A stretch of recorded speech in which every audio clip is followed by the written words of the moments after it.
Le désir chez Spinoza. Sens et valeur sont deux notions autour desquelles se constitue la réalité humaine dans sa spécificité.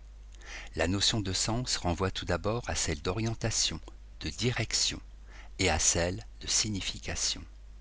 Mais ces deux acceptions du mot sens se rejoignent finalement. Ainsi, le sens d'une action est déterminé par le but qu'elle poursuit, ce vers quoi elle s'oriente. Quant au terme de valeur, il désigne précisément ce qui est désirable, ce qu'il faut poursuivre, ce vers quoi il faut tendre. Les valeurs sont d'ailleurs ce que nous posons comme but à poursuivre pour donner du sens à notre existence. Quel est donc le fondement du sens et des valeurs? Peut-on considérer que sens et valeurs existent par eux-mêmes, pour eux-mêmes? Si nous supposons un monde dans lequel aucun être conscient et désirant ne serait présent, pourrions-nous accorder un sens à cet univers? Pourrions-nous lui accorder une valeur quelconque? Non. Nous aurions affaire à un univers dans lequel tout se situerait sur le même plan, à un monde qui n'existerait pour personne, qui, pour cette raison, ne serait l'objet d'aucune sélection, d'aucun choix.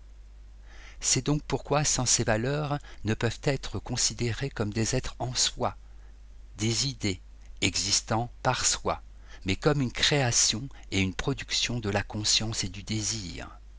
Ce renversement instaure un relativisme radical, lequel renvoie toute morale qui se voudrait absolue à son statut d'illusion. Dieu ou la nature n'ont pas de morale. Il n'est de morale qu'humaine. C'est pourquoi nous pouvons considérer avec Spinoza que nous ne nous efforçons à rien, ne voulons, n'appétons, ni ne désirons aucune chose parce que nous la jugeons bonne, mais, au contraire, nous jugeons qu'une chose est bonne parce que nous nous efforçons vers elle, la voulons, appétons et désirons. Nous ne désirons pas une chose parce que nous la jugeons bonne, mais nous la jugeons bonne parce que nous la désirons. Le désir produit ces objets et n'est pas produit par eux. Spinoza opère une véritable révolution copernicienne en invalidant la thèse platonicienne d'une objectivité absolue des valeurs. Les choses ne sont pas bonnes en elles-mêmes, pour elles-mêmes, mais relativement à notre désir et à notre constitution. Pourquoi les hommes intervertissent l'ordre des choses? Pourquoi tiennent-ils la représentation d'une fin jugée bonne comme cause première du désir? Réponse: comme pour l'illusion de libre arbitre, par ignorance des causes du désir. L'illusion est le fruit d'une conscience partielle, qui se croit totale. Par exemple, j'ai conscience de vouloir habiter une maison, donc je crois que l'habitation est cause finale de mon désir. Je nourris l'illusion qu'il existe un objet désirable en soi. En réalité, j'oublie que c'est le désir d'une plus grande commodité, d'un plus grand confort, qui m'a poussé à concevoir la maison comme moyen adéquat à mon désir. Remontant la chaîne de tous mes désirs, je m'aperçois qu'ils ne sont que les modalités d'un désir premier, de se conserver, de persévérer dans son être.